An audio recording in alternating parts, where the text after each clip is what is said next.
네, 다음 이슈로 넘어가 보겠습니다. 인도를 국빈 방문하고 있는 문재인 대통령이 취임 후 처음으로 이재용 삼성전자 부회장을 만났습니다. 두 사람의 만남 어떤 의미가 있는지 살펴보겠습니다. 평론가님. 네네. 이게 처음 만났을 때 인사부터 굉장히 화제가 됐습니다. 이재용 부회장이 문재인 대통령을 5초 동안 뭐 4번의 90도 폴더 인사를 했다. 이런 얘기들이 나오고 있는데 어떻게 보셨습니까? 글쎄요. 언론이라든지 뭐 호사가들은 자꾸 거기에 의미를 부여하려고 얘기를 하는데 사실은 문재인 대통령은 일국의 대통령이고 연장자 아닙니까? 당연히 뭐 인사하는 건 당연한 거고요.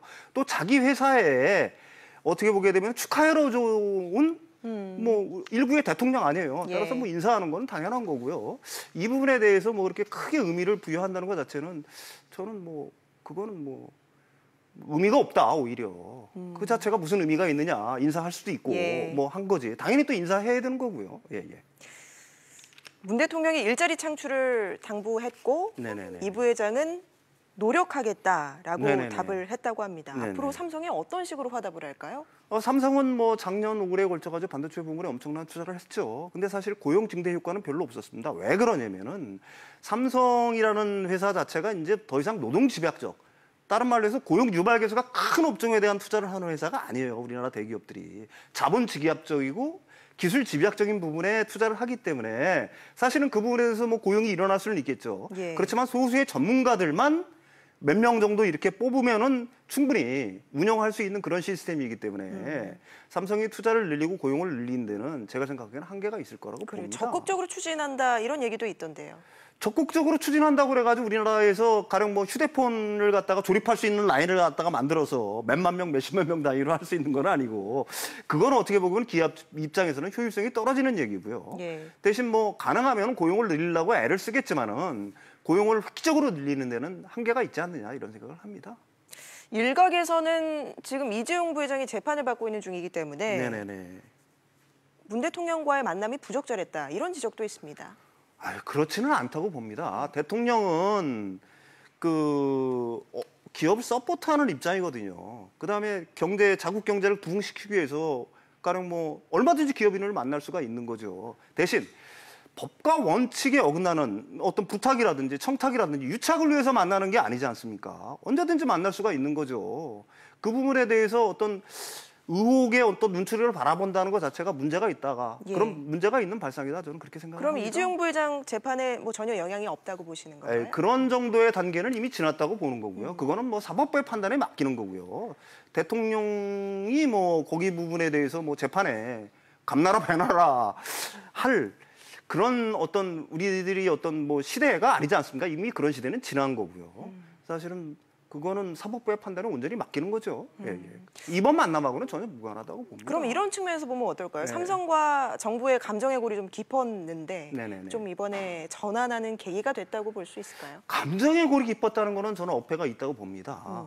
문제는 자꾸 어떤 기업이든지 법 위에 있으려고 하는 거에 자체가 문제가 있는 거예요. 원칙을 어기고 자꾸 불공정 경쟁을 하려고 하는 거기 때문에 정부가 거기에 제재를 가하는 거지. 어떤 정부, 어떤 정치인, 어떤 국민이 자국 기업이 잘못되는 걸 바랄 수가 있겠어요. 그건 아니고요.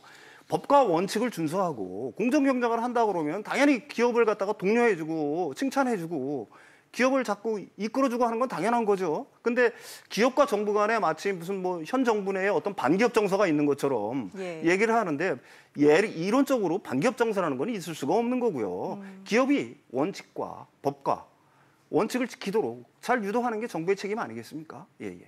문 대통령이 삼성 공장을 찾아가서 이 부회장을 만난 것을 두고 규제 개혁과 연관지은 해석들도 나오고 있습니다. 혁신 성장을 위해서는 규제 완화가 선행이 되어야 하는데 지금 재계의 목소리를 정부가 좀 수용하는 이런 모양새라고 볼 수도 있을까요? 뭐 규제 완화는 제가 알고 있기로는 현 정부 내에서도 강하게 추진하고 있는 줄 알고 있어요. 그렇지만 그건 정부의 목도 있지만 사실 국회의 목도 있지 않습니까? 국회가 빨리빨리 움직여서 규제를 갖다가 없애야 되겠죠. 정부가 뭐 없애려고 해서 일방적으로 없애는 규제는 한계가 있는 거고요. 그거보다는 국회의원들이 할 일이 더 많다고 생각을 합니다. 저는 개인적으로. 자, 문 대통령과 동행한 김현종 통상교섭본부장이 인도를 넥스트 차이나라고 언급을 했습니다. 이 인도 시장이 우리 경제에 있어서 좀 어떤 의미가 있을까요? 엄청난 의미가 있다고 저는 생각을 합니다. 예. 신남방 정책은 이미 가시적인 효과를 거두고 있어요. 우리나라가 동남아에 수출하는 거는 만만치 않거든요. 특히 인도 같은 경우에는 13억 5천의 인구를 갖고 있는 나라입니다. 그리고 7위, 세계 GDP 규모로 보면 세계 7위의 경제 대국이에요. 그다음에 지난해만 해도 중국보다 더 고도 성장을 했습니다. 7.6% 성장을 했고 앞으로도 계속 그렇게 성장할 수 있는 여력을 충분히 갖춘 나라거든요. 따라서 이런 거대 시장은 중국보다도 어떻게 보게 되면 훨씬 더 큰 거대 시장이죠. 예. 이 부분의 성장 잠재력은 엄청난 거고요.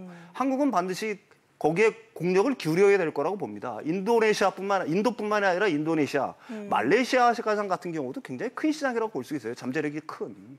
따라서 신남방 정책은 굉장히 의미가 있다고 봅니다. 좀 구체적으로 어떤 분야에서 좀 기대하는 효과가 어떤 게 있을까요? 일단은 지금 그 삼성이 주력을 하고 있는 뭐 휴대폰이라든 소비재 업종이죠. 가령 뭐 가전이라든지 이런 쪽이 아직은 무궁무진하거든요. 중산층으로 앞으로 뭐 몇 년 있으면 그 인도 인구 중에 상당 부분이 중산층으로 올라가던데 그 중산층을 갖다가 타겟으로 하는 각종 그 소비재 상품들 거기에는 자동차도 포함이 될 거고요. 가령 뭐 냉장고라든지 TV라든지 뭐 휴대폰은 말할 필요도 없고요.